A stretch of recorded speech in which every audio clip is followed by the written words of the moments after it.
जनजाति मंत्री यहाँ बैठे हुए हैं। सिर डुलाने से कुछ नहीं होगा मंत्री जी, सिर डुलाने से कुछ नहीं होगा। जनजाति के बारे में और टीएसपी क्षेत्र के बारे में हमारे बच्चों का भविष्य का सवाल है और ये 8 करोड़ जनता देख रही है। धीरे धीरे करके जनजाति का बजट सफाया होता जा रहा है। काय के मंत्री बन के बैठे हुए हो मंत्री जी? जब कांग्रेस की सरकार थी उस समय बजट क्या था? अब 2023 में नहीं बोलो तो ज्यादा बेहतर रहेगा। बीच में डिस्टर्ब करने की कोई आवश्यकता नहीं है। हाँ बोलिए, आप आसन को संबोधित कीजिए। माननीय सदस्य, सॉरी, पर इधर बोलो। आप मान्य सारे मान्य सदस्यों को आसन से निर्देश है, आसन को संबोधित करिए। आप कैसे सीधे मंत्री को बोल रही हैं? सभापति महोदय, आप ये तरीका नहीं है बोलने का। आप उधर बात करिए। आप मेरे को सिखा रहे तो आप खुद सीखिए पहले। डिस्टर्ब करने की बातें कर रहे हैं, थोड़ी देर बैठो। इसमें डिस्टर्ब करने की बातें कर रहे हो आप। काय की मिर्ची लग रही है? कहाँ है? नहीं है। जिस तरह से आज हमारे टीएसपी क्षेत्र में टांडा मांडा, आज 1200 करोड़ खत्म कर दिया गया, बिल्कुल गायब हो गया। आज मैं आज की लेटेस्ट बात करती हूं तो टीएसपी क्षेत्र में जब छात्रावास है, इन छात्रावास में खिड़कियों के ठिकाने नहीं है। आज उनके बच्चों का खाने का ठिकाने नहीं है। आज कभी मंत्री जी आपने जाके देखा क्या छात्रावास में? एक भी आपने सर्वे की क्या? आपने उसका देखने का काम किया? आप बांसवाड़ा के प्रभारी हो। आपने, मैं ये भी कहना चाहूंगी कि जिस तरह से आज मेरे सज्जनगढ़ विधानसभा की सभापति महोदय, एक बस भरी बारात गई थी, वो बारात गोटिया अंबा के जस्ट नीचे पलटी खा गई और 4 लोग ऑन स्पॉट मौत हो गई। और उनकी जगह हमारे मंत्री जी जाने गए नहीं और इस सरकार ने, बीजेपी सरकार ने उसका आज तक उसका मुआवजा भी कुछ भी नहीं दिया और ना कभी घोषणा की इनकी। इसके बाद में एक महिला और उसकी मृत्यु हो गई। एक सास और बहू की दोनों की मौत हुई। उससे पहले उनके बाप बेटे पहले ही अलविदा हो चुके थे, भगवान के प्यारे हो चुके थे। उसके घर पे आज कोई भी नहीं है। बैठने जाओ तो उनका रोने वाला भी नहीं है। इनके कर्मचारी, इनके अधिकारी, इनके पदाधिकारी वहां बड़ी बड़ी बाइकें दे रहे थे मोर्चरी के बाहर और उन्होंने कुछ भी नहीं किया। और मंत्री जी कक्षा के 7 तारीख के दिन उद्घाटन देने और माला पहनने के लिए चले गए, पर खुशियां मना रहे।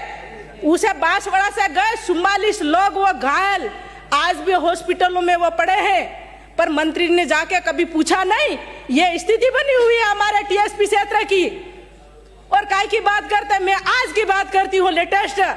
आज बुढ़वा में बच्चे धरने पे बैठे हुए हैं और जातिवाद कर रही है प्रिंसिपल और दोनों मिलके उनको, तुम आदिवासी है, तुम्हारा बाप तो ये है, तुम राजनीति करने आते हो।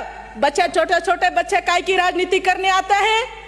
अभी अत्याचार जो हो रहा है, अभी जस्ट में यही फोन आ रहा था, मैं यही कहना चाहूंगी, इसको तत्काल प्रभाव से बुढ़वा में कौन ऐसा प्रिंसिपल है, कौन ऐसे लोग हैं, कौन कर्मचारी है, इसको तत्काल प्रभाव से इसको संज्ञान ले, उसको तत्काल प्रभाव से उसको हटाने और सस्पेंड करने का काम करे। यह भी इस निवेदन पे मैं कहना चाहूंगी। जिस तरह से हमारी एक बालिकाएं ने सुसाइड कर लिया, उसका भी कुछ भी नहीं हुआ।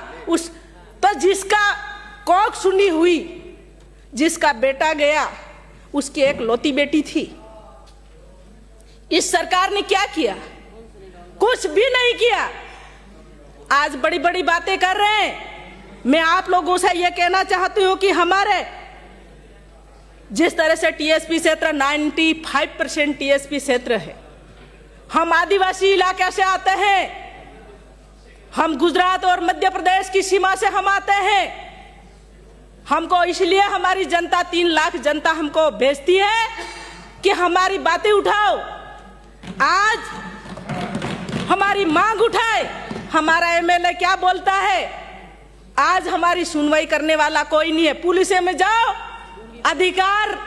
अधिकारी सुनने के लिए तैयार नहीं है। अधिकारी उनको रिपोर्ट लेने जाते हैं, पहले मनी मांगते हैं, इसके बाद मेरे फर्दर की जाती है। यह स्थिति बनी हुई है मेरे विधानसभा क्षेत्र में। आए दिन हमारे महिलाओं के ऊपर, लड़कियों के ऊपर बलात्कार हो रहे हैं। आज मैं मंत्री जी से कहना चाहती हूं, आपने कभी टीएसपी क्षेत्र की महिलाओं के साथ कितने बलात्कार हुए, कितने दुर्घटना हुई? एक आज इन मंत्री जी ने कभी मीटिंग ली क्या? आपने कभी बुलाई क्या? मंत्री जी, आप मंत्री बन के बैठे हुए हो, आज इस सदन में आप आए हुए हो, यह 200 विधायक है उनके आप मंत्री हो, ना कहीं बीजेपी के। आपका कर्तव्य बनता है कि सभी कलेक्टर में बिठा के एक बार सबकी सुने। अधिकारियों से कहो कि ये चीजें क्या हो रही है, कैसे हो रहा है। आए दिन मेरे विधानसभा क्षेत्र में ऐसी घटनाएं घटती रहती है, पेपरों में आता रहता है। पेपरों में कई चीजें ऐसी आती है जो हकीकत है, उस हकीकत के ऊपर कुछ नहीं आता है, उसको अलग और सुनने वाला कोई नहीं है। यह स्थितियां बनी हुई है। इसलिए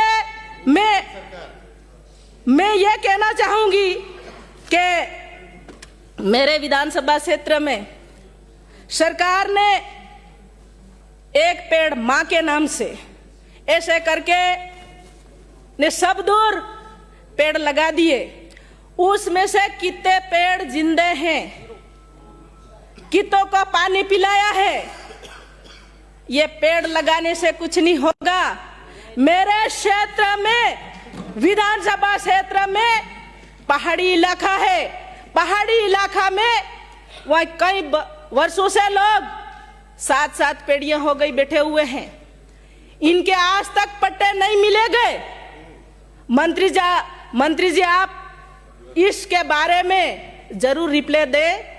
तो कुशलगढ़ विधानसभा में कई समय से लोग बैठे हुए, उनसे कम से कम, और कुशलगढ़ विधानसभा ऐसा क्षेत्र है उनको ना तो पानी मिल रहा है, ना उनको बिजली मिल रही है। और आज भी मेरे विधानसभा क्षेत्र गानवन है, आथिया दिल्ली है, अरकापाड़ा है। ऐसी जगह आज भी घाटा क्षेत्र जो सूखा क्षेत्र है, उस सूखा क्षेत्र में कुछ भी नहीं हो रहा है।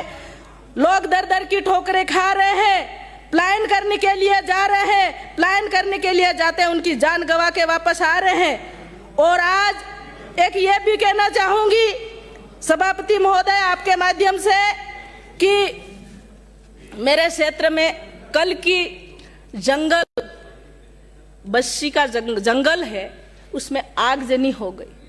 पिछली बार भी 2 साल पहले भी आगजनी हुई थी। कई ऐसे पेड़ पौधे, जीव जंतु जल के राख हो गए और इसी जगह फायर ब्रिगेड जा नहीं सकता है। ऐसा कौन लोग है इनके पेड़ों का नष्ट कर रहा है? कौन ऐसे लोग हैं ये इस जीव जंतु को नष्ट कर रहा है? आज उसी जगह हमारे पावर प्लांट लगाया जा रहा है। लोग बहुत गंभीर स्थितियों में, वो बहुत चिंतित है, बहुत दुखी है, और वो लोग बरसों से बैठे हुए हैं, उनको हटाने का काम किया जाए। हमको पावर प्लांट नहीं चाहिए। आपका पावर प्लांट जहाँ भी लगाना हो, मेरे विधानसभा क्षेत्र में पावर प्लांट नहीं होना चाहिए। मैं आज इस अवसर पे मैं कहना चाहूंगी, ये गोंगू बेरी सरकार है। सभापति महोदय 1 मिनट तो दे, समय पूरा हो गया। मैं ये कहना चाहूंगी कि जिस तरह से समाप्त कीजिए। सभापति